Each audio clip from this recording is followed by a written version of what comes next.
လူမှန်နေရာမှန်ပို့ပေးမှာပဲဖြစ်ပါတယ်ဆိုတော့ကျွန်တော်တို့မျက်မှန်လေးနဲ့ဝတ်တုတ်ကလေးကိုပေးလိုက်မယ်ဒီပြုံးနေတာလေးကတော့ကောင်မလေးပဲဖြစ်ဖို့များတော့တယ်ကောင်မလေးကနော်ဒါသဘောကျလို့ပြုံးနေတာလည်းဖြစ်နိုင်တယ်ပေါ့နော်ဆိုတဲ့အနေထားမှာဒီမျက်မှန်လေးကဒါလေးပေါ့ဟာအောင်0တောင်ဖြစ်သွားတယ်0တခုမှတော့မမှန်ဘူးဟာအဲ့လောက်ရတော့များသလားလို့ပေါ့နော်0ကြီးကြတော့လေမျက်မှန်လေးနဲ့ကတော့ကောင်မလေးတွေများဆိုမျက်မှန်တက်ကြတယ်ရောကောင်မလေးမျက်မှန်ဝတ်တုတ်ကလေးကတော့ဝရတယ်ဆိုပါစလေးများပြဲမလားပေါ့ဒါတည်းကသူ33%တော့မှန်တော့မှန်နေသေးတယ်ဒါပေမဲ့မှားသေးတယ်ပေါ့နော်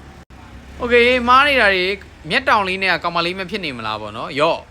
ပါစပြဲနေတာလေးကဝတ်တုတ်လေးမဟုတ်ဘူးဆိုတော့မျက်မှန်လေးနဲ့ပေါ့ရော့အမို့ဒါလေးကဒီကောင်လေးဟုတ်လောက်မယ်ဟုတ်လောက်ပါတယ်ဟုတ်လောက်မှာပါရော့မင်းတို့ကလည်းမဟုတ်တော့ဘူးကွာမျက်တောင်နဲ့ဟိုယောက်ျားလေးဆိုရင်တော့မင်းက6ပဲရှိတော့တယ်တော့အဲ့ဒါကြီးကတော့နော်မင်းတို့ကောင်လည်းတော်တော်များနေပြီအဲ့ဒါကြီးကတော့တော်တော်ကြီးကိုများသွားပြီ